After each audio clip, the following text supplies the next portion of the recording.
అనంతపురం జిల్లా పరిషత్ కేంద్రం వద్ద జగనన్న ప్రజా సంకల్ప యాత్ర విజయోత్సవ కార్యక్రమం జిల్లా పరిషత్ చైర్పర్సన్ బోయ గిరిజమ్మ ఆధ్వర్యంలో జరిగింది। ఈ సందర్భంగా గిరిజమ్మ మాట్లాడుతూ జగన్ మోహన్ రెడ్డి చెప్పింది చెప్పినట్లుగా చేస్తున్నాడని, అనేక సంక్షేమ పథకాలు ప్రజల్లోకి తీసుకువస్తున్నాడని అన్నారు। ఏ ప్రభుత్వము చేయనంత అభివృద్ధి ఈనాడు మన జగనన్న ప్రభుత్వంలో జరుగుతుందని పేర్కొన్నారు। రాష్ట్ర ముఖ్యమంత్రి వర్యులు వైఎస్ జగన్మోహన్ రెడ్డి గారు పాదయాత్ర చేసి 6 సంవత్సరాలు మేమందరం కూడా చాలా ఘనంగా కూడా ఈ ప్రతిను అలాగే వైఎస్ఆర్ విగ్రహానికి కూడా పూలమాల వేయడం జరిగింది। 2014 నుంచి 2019 వరకు మాజీ ముఖ్యమంత్రి చంద్రబాబు నాయుడు గారు ఏ విధంగా పేదలను ప్రతి ఒక్క సామాజిక వర్గాన్ని మోసం చేసి పేద ప్రజలను ఏ విధంగా మందాలు పాలు చేశారో ఆ కష్టాలు ఆయన చేసినటువంటి అవినీతి ఎండగట్టడానికి ఆనాడు జగనన్న సంకల్పించి ప్రజా సంకల్ప పాదయాత్ర చేపట్టి పాదయాత్రలో ఏదైతే పేదల కష్టాలు విన్నారో చూశారో జగనన్న నేను ఉన్నాను విన్నాను చేస్తానని చెప్పేసి ప్రతి ఒక్క పేదవాని కోసము ఈ రోజు 4.5 సంవత్సరాల కాలంలో ఎక్కడో ముందున్నటువంటి ప్రతి ఒక్క లబ్ధిదారులు కూడా ఈ రోజు సంక్షేమ పథకాలు అందిస్తూ ఉన్నటువంటి కనుక మన జగనన్నకి దక్కుతాలని కూడా ఈ సందర్భంగా తెలియజేస్తాను। ఆనాడు చూసుకుంటే చంద్రబాబు నాయుడు గారు ప్రతి ఒక్కరిని కూడా మోసం చేశారు, ప్రతి ఒక్కరిని కూడా వంచారు చంద్రబాబు నాయుడు గారు।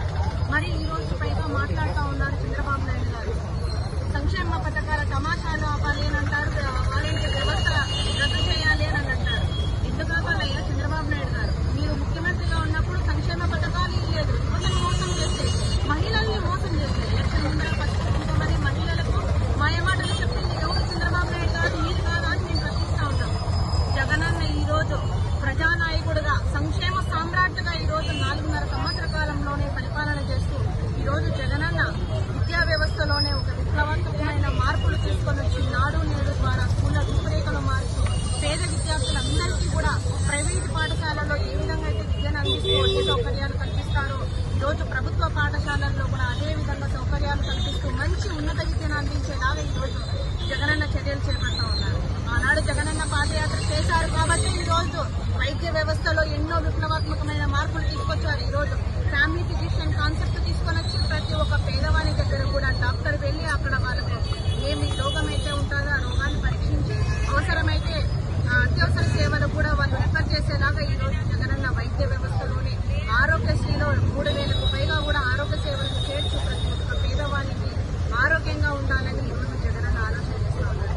ఆనాడు జగనన్న పాదయాత్రలో మహిళలకు మాట ఇచ్చారు, ఈ రోజు వైఎస్ఆర్ ఆసరా ద్వారా డాక్టర్ సంఘాల చెల్లెమ్మలకు ప్రతి ఒక్క పథకాన్ని చేరుస్తూ సగానికి పైగా కూడా మహిళలకు లబ్ధి చేకూర్చేలాగా ఈ రోజు జగనన్న తీసుకొచ్చినటువంటి ప్రతి ఒక్క సంక్షేమ పథకంలో కూడా జగనన్న కేవలం ఒకే ఒక బటన్ నొక్కి మహిళల ఖాతాలలో డబ్బులు జమ అయ్యేలాగా పరిపాలన చేస్తూ ఈ రోజు 50% రిజర్వేషన్ అసెంబ్లీలో తీర్మానం చేసి స్థానిక సంస్థల్లో మహిళలకు రాజకీయంగా అవకాశాలు ఇస్తా ఉన్నారు।